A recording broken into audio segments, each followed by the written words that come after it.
There's been a lot of talk before a game against Wales. Obviously, you've seen the graphics going around Twitter, Instagram. What is our best starting 11 out of these 26 men that flew over to Qatar? Who are going to be the best options for Greg to pick going into our first game against Wales? We got it all here on Stars and Strikes as to what our opinions are on our best starting 11s. And it's a goal for the United States. Le va a pegar al arco, busca el pelotazo, Simplistic, you're listening to Stars and Stripes. So Gregg Berhalter already picked the 26 names on the plane over to Qatar. What could even be more difficult is picking that starting 11, especially in some areas. Obviously, some guys in the team pick themselves, but there are a lot of options for some of these positions and a lot of options that offer different things. And all probably deserve to be starting this 11. But Ryan, why don't we start with the goalkeeper? And with no Zach Steffen in the squad, it's pretty obvious that Matt Turner is the number one. Yeah, that one is as much of a no-brainer as one can get. I mean, I'd even go as far to say that our fullbacks are a no-brainer as well. They're pretty much right-ins, Anthony Robinson and Serginho Dest. I mean, as far as we've seen this team come along in the past few years, yeah, I think that's always been the case. There's been, likes of Reggie Cannon, DeAndre Yedlin get in there. Obviously, Yedlin is here. Shaq Moore is here. Do you think DeAndre Yedlin, maybe he's the first reserve fullback, but do you think there's any shout for him to be a starter? Yeah, and I think he can absolutely be a starter, depending on the opponent. I think for someone like Wales, especially when they have Dan James, have Gareth Bale at the pace, he could be somebody that offers us some both physicality and pace to counteract that. I think, but at the same time, I think Serginho Dest and Anthony Robinson offer us so much more in attack. So, and it against a team like maybe England, where we're going to have to create more and work harder off and on the ball. I think that is where our best 11 is going to be played, and that is when Serginho Dest and Anthony Robinson start. And then you mentioned one guy, Walker Zimmerman. I think we can pencil him right into that right center back position. He's pretty much made that spot his own over the course of the last Nations League and the end of World Cup qualifying. First big controversial spot, though. Left-sided center half. The options, Tim Ream, Aaron Long, Cameron Carter-Vickers. And starting with Aaron Long, he was the guy that had been the partner for Walker Zimmerman in the most recent matches. However, he hasn't really covered himself in glory. He's gotten caught out a couple times, especially on the counterattack, which could come up big against Wales because we know that's the way Wales likes to play. Then you got Tim Ream, a little bit older, doesn't quite have the pace, but he's been playing very well over the Premier League, but he hasn't been a lot in the squad as of late. And then you got Cameron Carter-Vickers, who's probably the third reserve emergency center back. Yeah, and when I think personally, like I said, the game against England, where our best 11 is going to have to be played, I think Tim Ream is the first one that comes to my mind because he's played against all these English players. He's proven himself able to keep up at that pace. But I think potentially against someone like Iran or Wales is where we could see someone else, someone who's potentially better at playing the ball out of the back, getting Tim forward. Ream's the best. Tim Ream's the best passer that we have as a center back. That I have no doubt about, and that's also an option for the Wales and Iran games where they're going to sit as a low block team.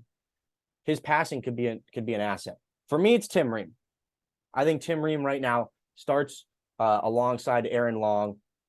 And his relationship with Anthony Robinson, obviously they play in the same back line for their club week in and week out. They have a very good understanding of the way the two of them operate. He's a left-footed center half. I think Tim Ream's the guy. So you said Tim Ream and Aaron Long? Oh, sorry. Tim Ream, Walker Zimmerman. Okay. I meant the relationship was with Anthony Robinson. Yeah. Okay. Along that left side with Fulham. Yeah, My bad. I mean, as much as I'm trying to make a case here for these other center backs and trying to think where they get involved, I think Tim Ream has just done too much to solidify himself as that guy who's gonna play next to. But don't get me Zimmerman. wrong.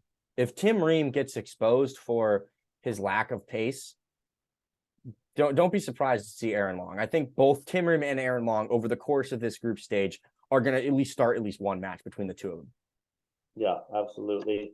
And I mean, going on past that back line, it seems like we're both in agreement on those four. Now moving into the midfield is where things might get more interesting as we take into consideration fitness and everything, and the depth that we have here. But I think one guy who is pretty nailed on, in my opinion, would be Yunus Musa. Yeah, And Yunus Musa definitely is. That wasn't the name I was expecting to hear first, but I mean, Yunus Musa, since he's come into this national team, has been an absolute stud. Well above his years, his composure on the ball, his ability to drive forward with the ball. We talked about time and time again. It's just not something you see in a guy that's just about to turn 20. And then the guy that you mentioned, who I thought you were going to say, Tyler Adams. Yes. I think Tyler Adams is probably one of the few most easy nailed on starters that there is, regardless of the system that we play. There's been different, thoughts tossed around on the internet. Maybe do we stick with the 4-3-3? Do we go to a 4-2-3-1? I think the best 11 is the 4-3-3, and you stick with that midfield. Obviously, has to do with McKennie's fitness, but I think it's McKennie, Adams, Musa. Yeah, I mean,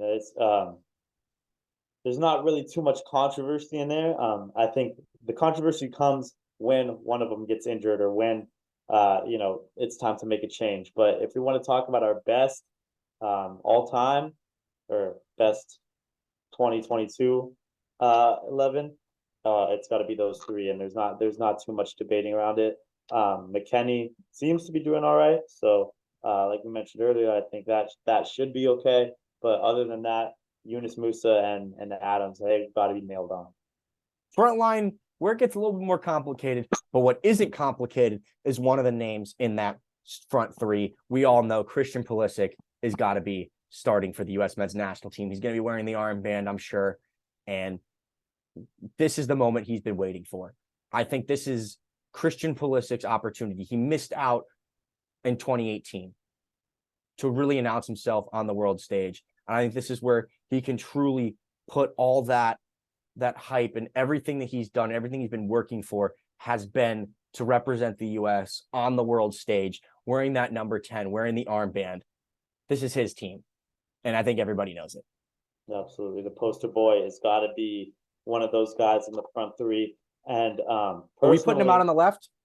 Or are we yes. trying to maybe move him centrally, depending on formation? I mean, my personal favorite, if we want to talk about what our best would be, I know that Weah is going to have to be a part of that front three, for me at least. And the only place where I would put Weah in our best 11 is down the middle. I think that like his directness alongside the creativity of whether Gio Reyna, Aronson, Pulisic around him, I think that's like huge threat. So in my opinion, I think you got to put Pulisic on the left to make the most out of him and to get something out of the number 9. So are you putting Tim Weah as your number 9 for? I'm putting Tim Weah as my number 9 in our best 11 because I just frankly do not have any faith or very little faith. I want to be positive, guys. I want to be positive. I have very little faith in those out and out strikers that Gregg brought. But personally, I would be going for Yunus Musa as a number 9 before any of those options. Yunus Musa is a number 9? I mean, not Yunus Musa. I was like, oh, we're getting real crazy now. We're getting radical in here. I think that's what we've all been asking for. U.S. fans have been trying to see Tim Weah. That's where he played as a kid in all those youth tournaments for the national team. He came up as a 9. His dad is one of the best ever at it. Gregg briefly mentioned that he can play there during his press conference. However, we just haven't seen it. There's been opportunities to see Tim Weah play in that role. We haven't seen it.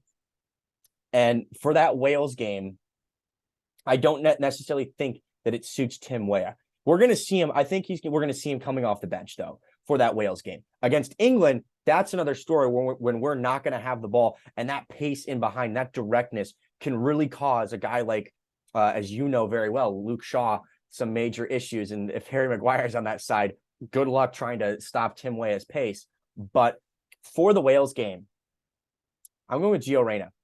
He's the most gifted passer that we have in the entire player pool. He's finally fit. He's in a pretty good run of form right now for Dortmund. He's starting to score goals.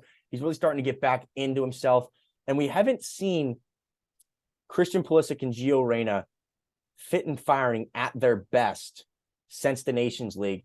And we saw the dynamite and the fireworks that they were able to create coming from both of those sides. And I really like that opportunity.